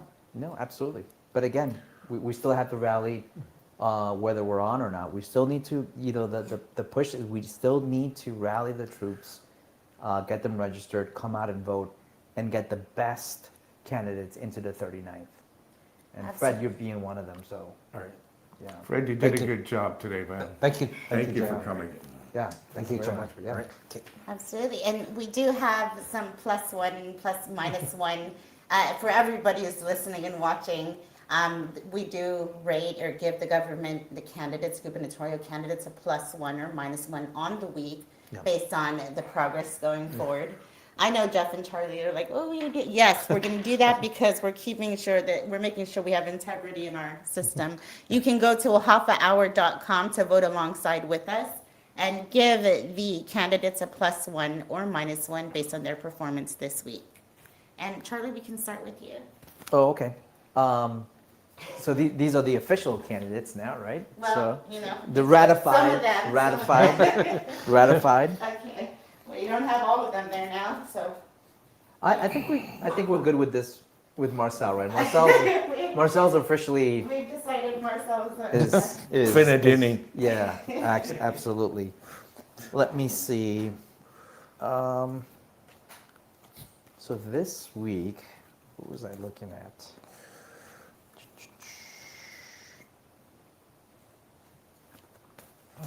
Okay, you want me to go first? Yeah, you can go first, Jeff. Okay, I don't have a picture of Jeff and Charlie, but they still get my vote for trying. There you go. And I'm really happy with you, Charlie, for going through this experience with me. And, in the beginning, we were like, Charlie's going to be governor, no, Jeff's going to be governor, and back and forth. But we figured it out.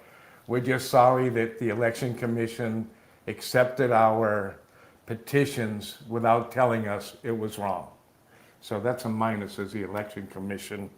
And Marcelo, I'll give him a minus because, he's still writing on some of my stuff, so I still like him. But, I want him to come around, And a lot of people are asking me, what are you going to do, Jeff? What are you going to do? Well, we're just going to wait and see. We're going to wait and see, Shoot, Blue. Oh, give plus or minuses on Yeah. Which candidates? on the candidates? Yeah. Well, I'll give all these candidates all a plus for having the courage to step out. Every candidate that puts their, include Charlie and Jeff, when they're trying to ask the people of Guam for their voting confidence, right? I mean, it takes a lot of courage, huh? You gotta choose one. Choose one. Yes, we gotta choose one, and it's for the week. So give someone a plus or minus for the week. For the Someone last week. a plus or minus for the week. Well, I'm okay. I gotta.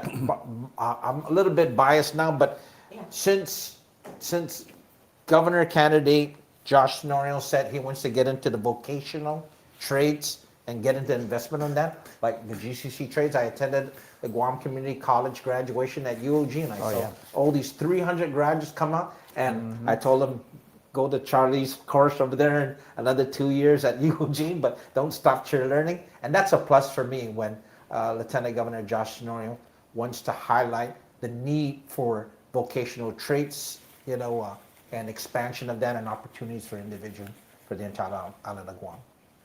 How about Your minus. Who's your minus? My minus? It's okay. You can be fair. You can be liberal, Yeah. Don't worry about losing votes. My minus again is going to be Marcel. Come on, you're missing. You're missing in action. Yeah. M is minus and it's missing. Okay. No, again, so my plus one, again, is for Jeff and I. I think that we took a huge risk. A lot of folks were asking us why we were doing it, and once they heard our why, the reason, why is it that we were doing it, I think they understood exactly why. So I also want to thank you, Jeff, and one of the things is it definitely strengthened our friendship, I think, that because we were able to kind of walk through things, and I think maybe you got a better understanding of where I came from, and I definitely got a better understanding where you came from, and I enjoy our conversations in Tuman, so I really do appreciate that. So thank you very much, Jeff. Very mutual, Charlie. Yeah. My negative one is actually, unfortunately, it's going to be Senator St. Augustine, and the only reason why, and this is the basis as to why I had been critical about the tax, right? The minimum wage, which hopefully in the next session something comes out, but I don't know. But the one thing is in the interviews that we had, we were very candid in understanding about the questions that we were being asked.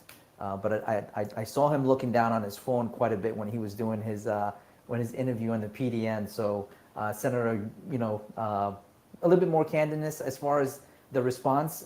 I was really looking for something very substance behind some of the questions that were being asked, and that's the only reason.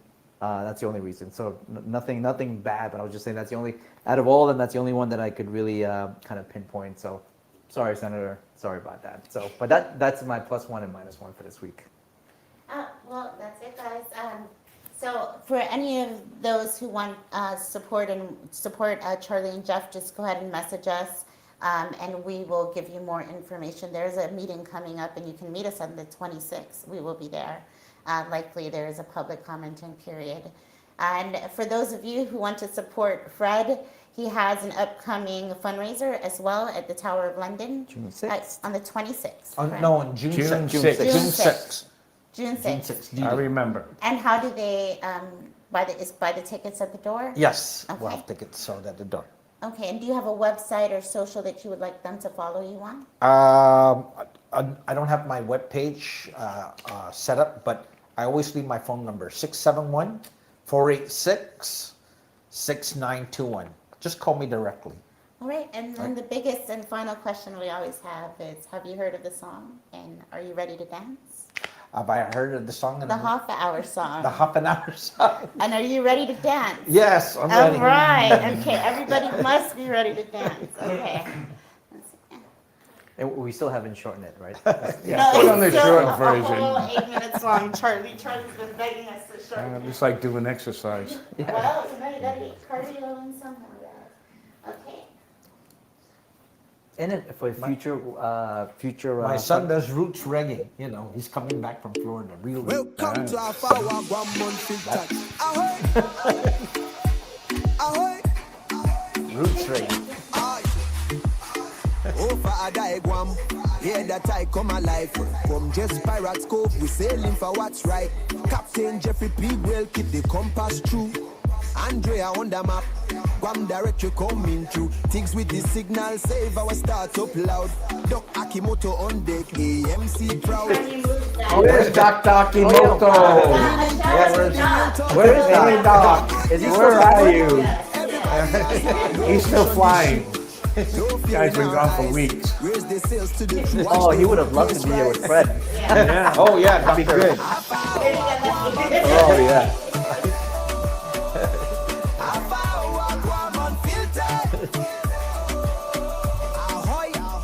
Sing it on filter. Guam source for true sika, yeah, we deliver. Guam unfiltered. Thank you for coming, David. Yeah, always enjoy your presence. They go to Santa Rita, in Alohan too, Talo Fofo in the reading. This one's for you. Don Farrell in the room, Charlie Hermosa near. We ask real questions, make it crystal clear. Tenorio Calvo, Ada Camacho names in the race. No banners on this deck, just truth to face. Independent pirate party, stand firm, stand tall. Continue to continue, answer the call.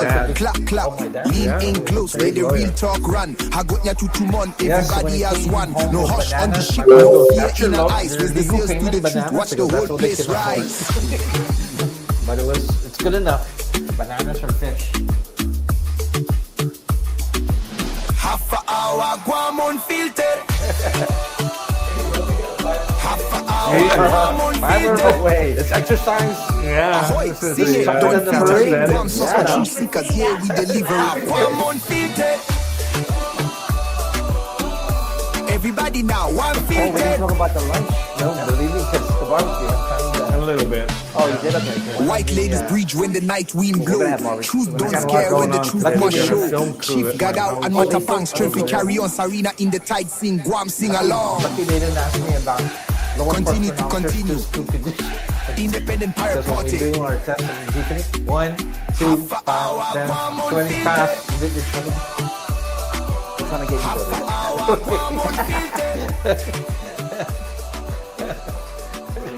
All right, thank you.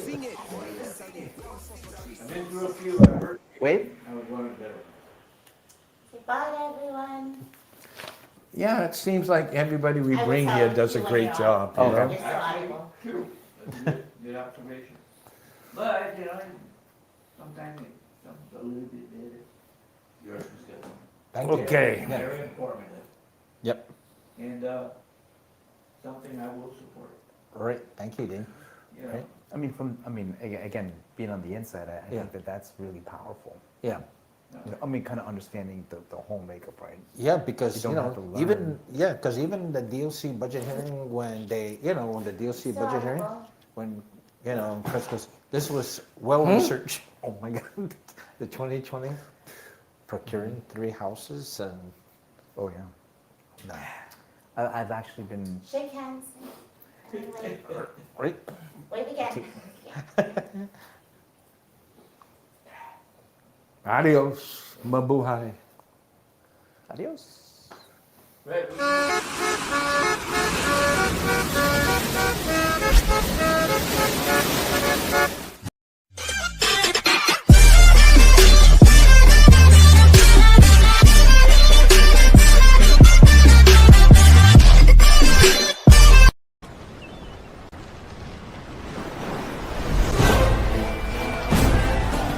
Time to go.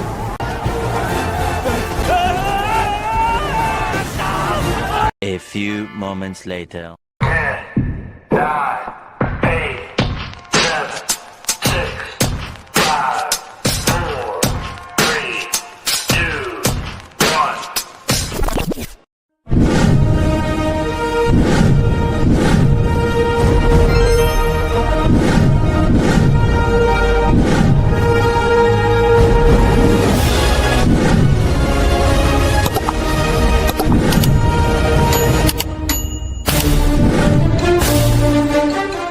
And each story is told in a different way. Sometimes I hear the same birds singing from past weeks, telling of their adventures since last seeing each other.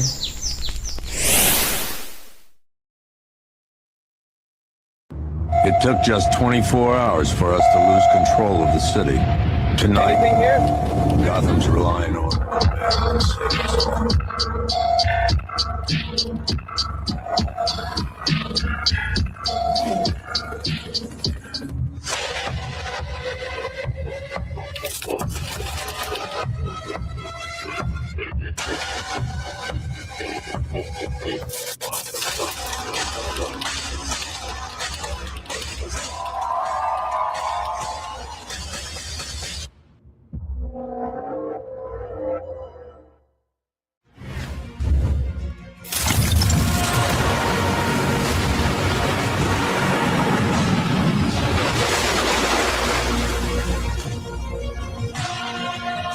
Take a deep breath.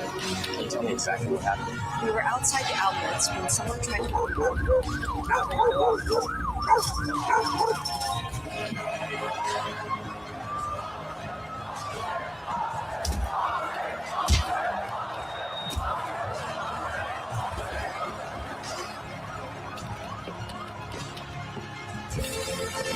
Look, under these statutes, you don't have the authority.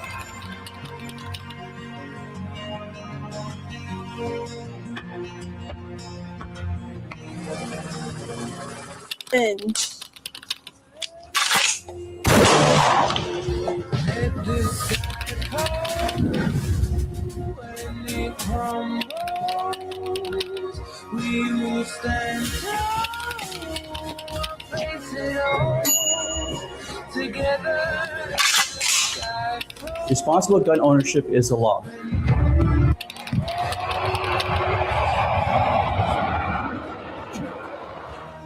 Trata de gente 10 segundos para que trasladen al compañero que lleva las llaves de los canales.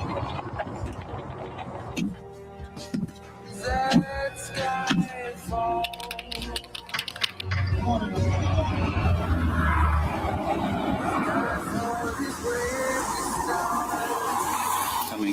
Coming from that, I call it, Now, Before they realize what we know. I understand the... When worlds collide and things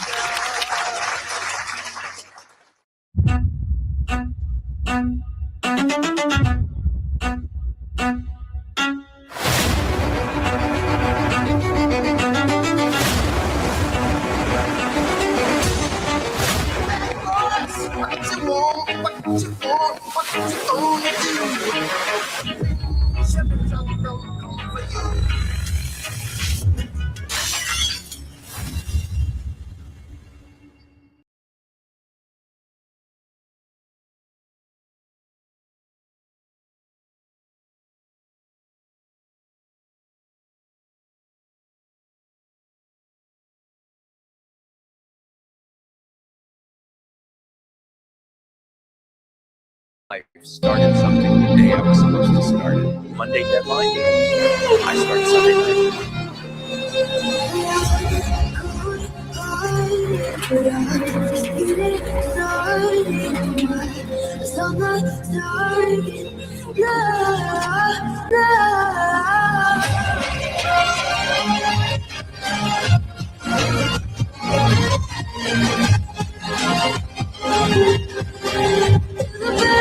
I'll make you proud, Grandma.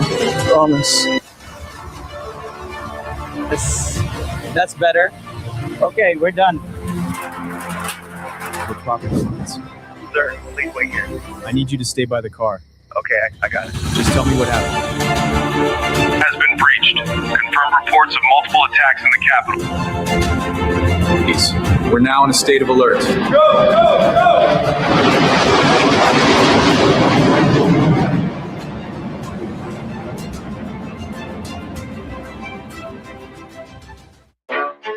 You ready? Let's go. Yeah. You that wanna know what we're all about. It's like this, y'all. It's your record. I cannot get it out in the mail tonight. Concentrated power of will. 5% pleasure, 50% pain, 100%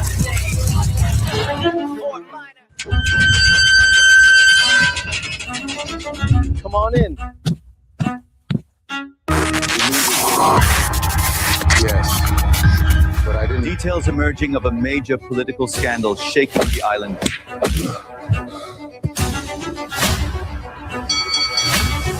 But I didn't expect it here. Where else would it be?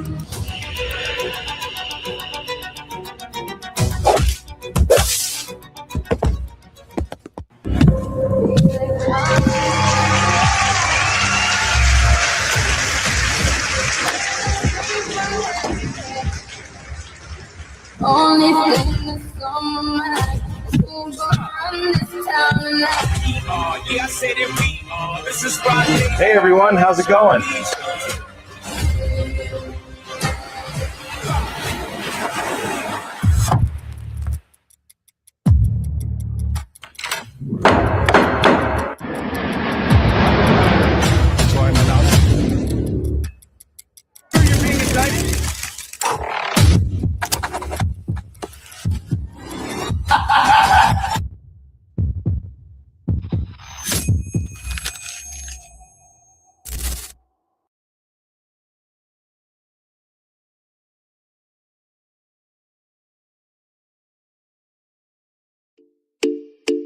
Welcome to Hafa Hour, Guam Unfiltered. Ahoy! Ahoy! Aye! Over I die Guam. Hear that I come alive. From just Pirates Cove, we sailing for what's right. Captain Jeffrey Pigwell keep the compass true. Andrea on the map. Guam directory coming through. Tigs with the signal, save our start up loud. Doc Akimoto on deck, AMC proud. Leaning close, let the real talk run. Ha good nya to mon. Everybody has one. No wish on this ship, no fear in our eyes. Raise the sails to the truth, watch the whole place rise. Hafa Hour, Guam Unfiltered. Hafa Hour, Guam Unfiltered. Ahoy, ahoy, sing it unfiltered. Guam sauce for true, sick a year we deliver. Hafa Hour, Guam Unfiltered. Everybody now, Guam Unfiltered. They do to Santa Rita, in Alohan too, Talo Fofo in the reading. This one's for you, Don Farrell in the room, Charlie Hermosa near. We ask real questions, make it crystal clear. Tenorio Calvo, Ada, Camacho names in the race. No banners on this deck, just truth to face. Independent pirate party, stand firm, stand tall. Continue to continue, answer the call. Clap, clap, lean in close, let the real talk run. Hagotnya tutumon, everybody has one. No hush on the ship, no fear in our eyes. Raise the sails to the truth, watch the whole place rise.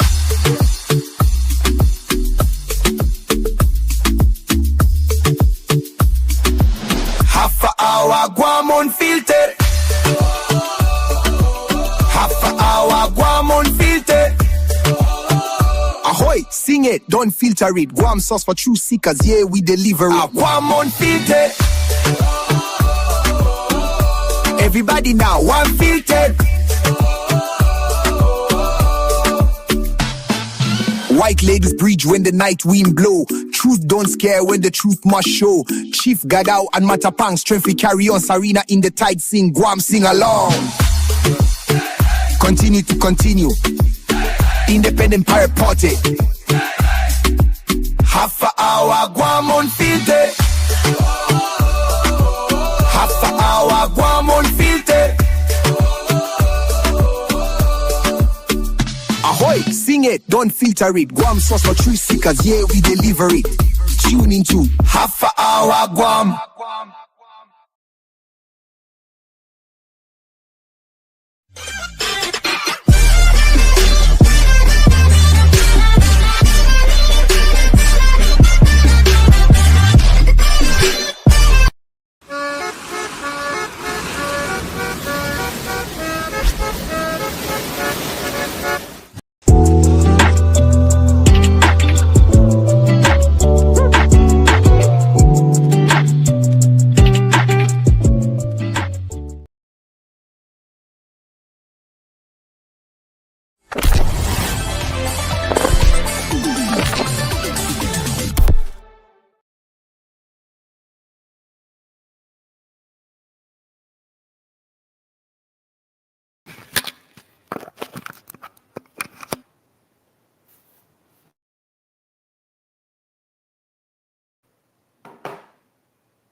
Thank you, my